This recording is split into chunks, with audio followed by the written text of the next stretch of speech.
It was the end of a long day. Jesus had been teaching crowds of people by the sea all day long. As the sun began to set, he turned to his disciples and said, Let's go across to the other side of the lake. So they all climbed into a boat, Jesus and his 12 disciples. The lake was calm, the breeze was softened, and the sky turned golden as they set sail. Everything felt peaceful. Jesus, tired from teaching all day, found a quiet spot in the back of the boat, laid down on a cushion, and fell fast asleep. But suddenly, the calm turned to chaos. The wind began to howl. Waves grew taller and crashed against the boat. Rain poured down. The little boat rocked back and forth, up and down.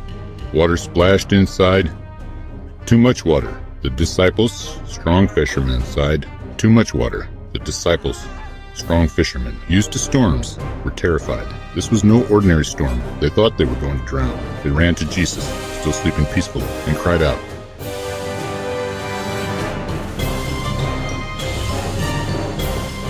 They ran to Jesus, still sleeping peacefully, and cried out, Teacher, don't you care that we're going to die? Jesus opened his eyes, stood up in the middle of the shaking boat, and looked at the wild sea all around. Then, in a calm, steady voice, he said, Peace still. And just like that, the wind stopped that. The wind stopped. The wind stopped. The waves stopped. The waves stopped them. The waves settled.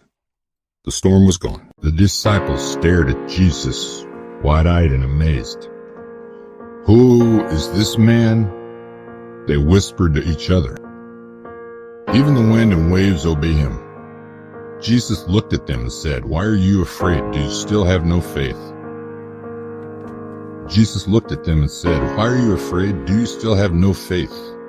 In that moment, the disciples learned something powerful. Even in the scariest storms, Jesus is with us. He's not afraid.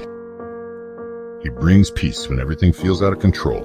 So when life gets stormy, when you're scared, worried, brings peace out of control. So when life gets stormy, when you're scared, worried, and don't know what to do, remember this.